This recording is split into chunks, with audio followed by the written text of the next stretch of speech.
വിദേശകാര്യ വിദഗ്ധൻ ജോസഫ് ആന്റണി ഒപ്പം ചേരുകയാണ്. സാർ, 10 ദിവസം ഇറാനും അമേരിക്കയും തമ്മിലുണ്ടാക്കിയ സമാധാന കരാർ അല്ലെങ്കിൽ ധാരണാപത്രത്തിന് അത്രമാത്രമാണ് ആയുസ് ഉണ്ടായിട്ടുള്ളൂ. അങ്ങനെ തോന്നിപ്പിക്കുന്ന തരത്തിലാണ് പശ്ചിമേഷ്യയിൽ നിന്നുള്ള പുതിയ വാർത്തകളെല്ലാം സൂചിപ്പിക്കുന്നത്. സമാധാനം ഇനിയും അകലെയാണോ? വീണ്ടും യുദ്ധഭീതിയിലാണോ പശ്ചിമേഷ്യ? സാധാരണ രാഷ്ട്രങ്ങൾ തമ്മിൽ യുദ്ധങ്ങളിൽ ഏർപ്പെടുമ്പോൾ ചിലപ്പോൾ രണ്ട് രാജ്യങ്ങൾ തമ്മിലോ അല്ലെങ്കിൽ മധ്യസ്ഥരുടെ നേതൃത്വത്തിലോ വെടിനിർത്തൽ കരാർ ഉണ്ടാകാറുണ്ട്. എന്നാൽ ഈ അമേരിക്ക ഇറാൻ യുദ്ധത്തിൽ ഉണ്ടായ വെടിനിർത്തൽ കരാറിനെ വെടിനിർത്തൽ കരാർ എന്ന് പോലും പറയാൻ കഴിയത്തില്ല. വെടിനിർത്തൽ കരാറിനുള്ള ഒരു ചട്ടക്കൂട് എന്നാണ് പറയുന്നത്. എന്ന് പറഞ്ഞാൽ വളരെ ദുർബലമായ ഒരു വെടിനിർത്തലാണ് ഉണ്ടായിരിക്കുന്നത് എന്നാണ് അർത്ഥം. എന്ന് മാത്രമല്ല, ഇതിൻ്റെ ഒരു വലിയ അപകടം വളരെ ദുർബലമായ വെടിനിർത്തൽ കരാറാണ് എന്നതിനേക്കാൾ ഈ യുദ്ധത്തിൽ രണ്ട് കക്ഷികൾ മാത്രമല്ല ഉണ്ടായിരുന്നത്, 3 കക്ഷികളാണ് ഉണ്ടായിരുന്നത്: അമേരിക്കയും ഇറാനും ഇസ്രായേലും. എന്നാൽ ഈ വെടിനിർത്തൽ കരാറോ അല്ലെങ്കിൽ വെടിനിർത്തൽ കരാറിനുള്ള ചട്ടക്കൂട് കരാറോ ഉണ്ടാക്കിയപ്പോൾ തന്നെ ഇസ്രായേൽ പറഞ്ഞൊരു കാര്യമുണ്ട്: ഞങ്ങളിതിൽ പങ്കാളികളല്ല എന്നുള്ളത്. എന്ന് മാത്രമല്ല, ഈ വെടിനിർത്തൽ കരാറിൻ്റെ ഒരു വലിയ ആപത്ത് നിലനിൽക്കുന്നത് ഈ യുദ്ധത്തിൻ്റെ ഉള്ളടക്കത്തിലാണ്. എന്താണ് അതിൻ്റെ പ്രശ്നം?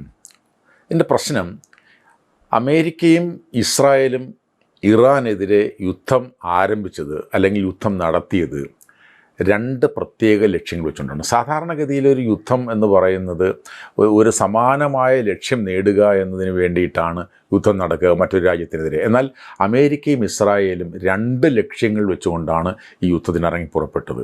അമേരിക്കയുടെ ലക്ഷ്യം ഈ ആഗോളതലത്തിലുള്ള അതിൻ്റെ മേധാവിത്വം ഉറപ്പാക്കാൻ കഴിയുമെങ്കിൽ അങ്ങനെ ആവുക, അതിന് പശ്ചിമേഷ്യയിലെ അമേരിക്കയുടെ ഏറ്റവും വലിയ സുഹൃത്തായിട്ടുള്ള ഇസ്രായേലിനെ സഹായിക്കുക. ഇതായിരുന്നു അമേരിക്കയുടെ ലക്ഷ്യം. എന്നാൽ ഇസ്രായേലിൻ്റെ ലക്ഷ്യം അതല്ല. ഇസ്രായേലിൻ്റെ ലക്ഷ്യം എന്ന് പറയുന്നത് അവിടെ പശ്ചിമേഷ്യയിലെ അവരുടെ പരിപൂർണമായ അധീശത്വം സ്ഥാപിക്കുന്നതിന് വേണ്ടിയിട്ട് അതിന് എതിരായി നിൽക്കുന്ന അല്ലെങ്കിൽ അതിനൊരു വിലങ്ങ് തടിയായി നിൽക്കുന്ന രാജ്യമാണ് ഇറാൻ. ആ ഇറാനെ പരിപൂർണമായും ഇല്ലാതാക്കുക എന്ന ലക്ഷ്യമാണ് ഇസ്രായേലിനുള്ളത്. എന്നാൽ ഇവിടെ സംഭവിച്ചിരിക്കുന്നത് ഒരു 3 ദിവസത്തെ യുദ്ധം കൊണ്ടെല്ലാം തീർക്കുമെന്നാണ് ട്രംപ് പറഞ്ഞത്. എന്നാൽ 4 മാസം കഴിഞ്ഞ് 5-ാമത്തെ മാസത്തിലേക്ക് യുദ്ധം നീങ്ങുകയാണിപ്പോൾ.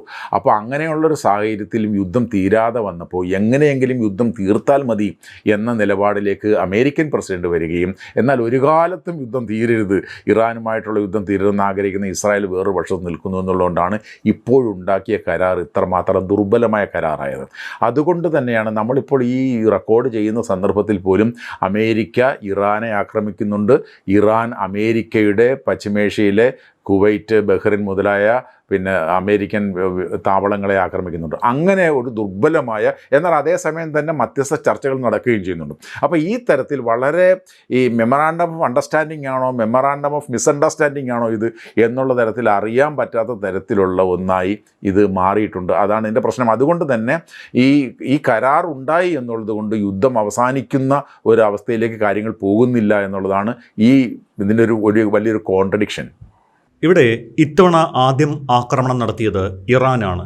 ഹോർമുസ് കടലിടുക്കിലൂടെ ഇറാൻ നിഷ്കർഷിച്ച ജലപാതയിലൂടെ മാത്രമേ കപ്പലുകൾ പോകാവൂ എന്ന നിബന്ധന പാലിക്കാത്തതാണ് പ്രകോപനപരമായത്. ഒമാന് ചേർന്നുള്ള ജലപാതയിലൂടെ സഞ്ചരിച്ച കപ്പലുകളെ ഇറാൻ ആക്രമിക്കാൻ തുടങ്ങിയതോടെ അമേരിക്ക ഇറാനിൽ വ്യോമാക്രമണം നടത്തുന്നു. പിന്നാലെ ഗൾഫ് രാജ്യങ്ങളിലെ അമേരിക്കൻ കേന്ദ്രങ്ങളിലേക്ക് ഇറാൻ തിരിച്ചടിക്കുകയും ചെയ്തു. ഗൾഫ് രാജ്യങ്ങൾ സുരക്ഷിതരല്ലേ? ഈ അമേരിക്ക കാരണം ഉറക്കം പോകുന്നത് അറബ് രാജ്യങ്ങളുടേതാണല്ലോ. എന്നെങ്കിലും അറബ് ലോകം അമേരിക്കയ്ക്കെതിരെ തിരിയുമോ? അല്ല, ഇപ്പോൾ ഈ വെടിനിർത്തൽ കരാർ ഉണ്ടായതിന് ശേഷം ഉണ്ടായ ആക്രമണത്തിൻ്റെ കാരണം വാസ്തവത്തിൽ ഒമാനാണ്. അതായത് ഈ ഹോർമുസ് കടലിടുക്കിൻ്റെ ഏതാണ്ട് പരിപൂർണമായ നിയന്ത്രണം ഇറാൻ്റെ കയ്യിൽ തന്നെയാണ് ഇതുവരെ ഉണ്ടായിരുന്നത്. ഈ യുദ്ധത്തിൻ്റെ സാഹചര്യത്തിൽ ഇറാൻ പറഞ്ഞിരിക്കുന്ന പാതയിലൂടെയല്ലാതെ ഒമാൻ്റെ തീരത്തുള്ള പാതയിലൂടെ ഈ കപ്പലുകളെ കടത്തിവിടാൻ നടത്തിയ ഒമാൻ്റെ ശ്രമമാണ് ഈ സംഘർഷത്തിന് കാരണമായത്. കാരണം ഒരു കാരണവശാലും കാരണം അങ്ങനെ കടത്തി വിട്ട് കഴിഞ്ഞാൽ ഈ ഹോർമുസ് കടലിടുക്കിന് മുകളിലുള്ള ഇറാൻ്റെ നിയന്ത്രണം പരിപൂർണമായും ഇല്ലാതാകും.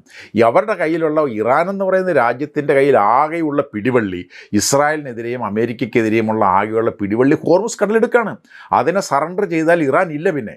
അപ്പോൾ സ്വാഭാവികമായിട്ടും അവർ ഒരു കാരണവശാലും ഈ ഇറാൻ്റെ അനുമതിയില്ലാതെ ഇറാൻ്റെ കാണിച്ചു കൊടുക്കുന്ന പാതയിലൂടെ അല്ലാതെ കപ്പലുകൾ പൊയ്ക്കഴിഞ്ഞാൽ അതോടുകൂടിയിട്ട് ഈ യുദ്ധത്തിൻ്റെ കാര്യത്തിൽ ഇറാനുള്ള പരിപൂർണമായ നിയന്ത്രണം നഷ്ടപ്പെടും.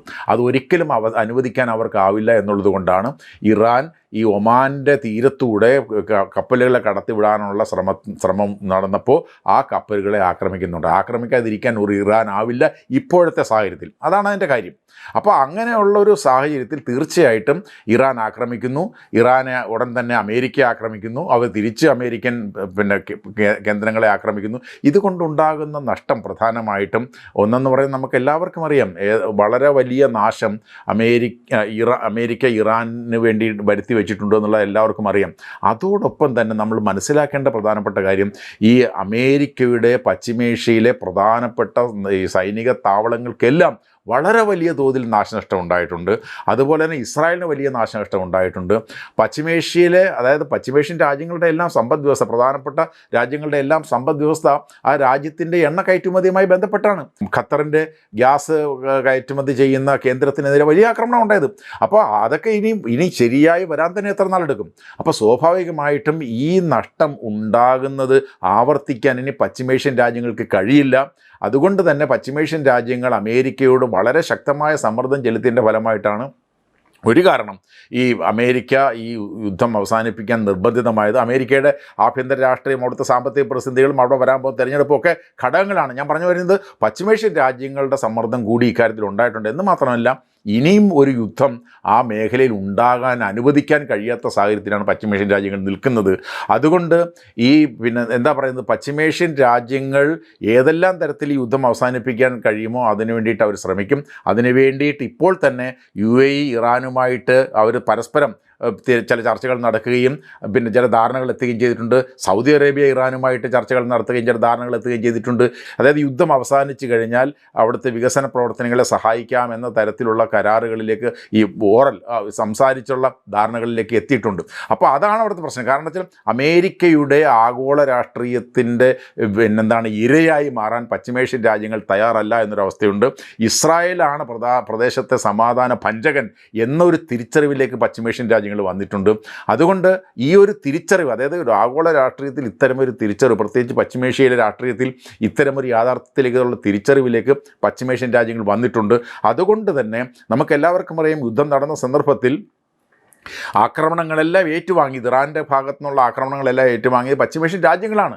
ആ പശ്ചിമേഷ്യൻ രാജ്യങ്ങൾക്ക് അതുകൊണ്ട് സാമ്പത്തികമായ നഷ്ടമുണ്ടായി, രാഷ്ട്രീയമായ ഒരുപാട് പ്രശ്നങ്ങൾ അവർ അതുപോലെ അനുഭവിക്കുന്നു.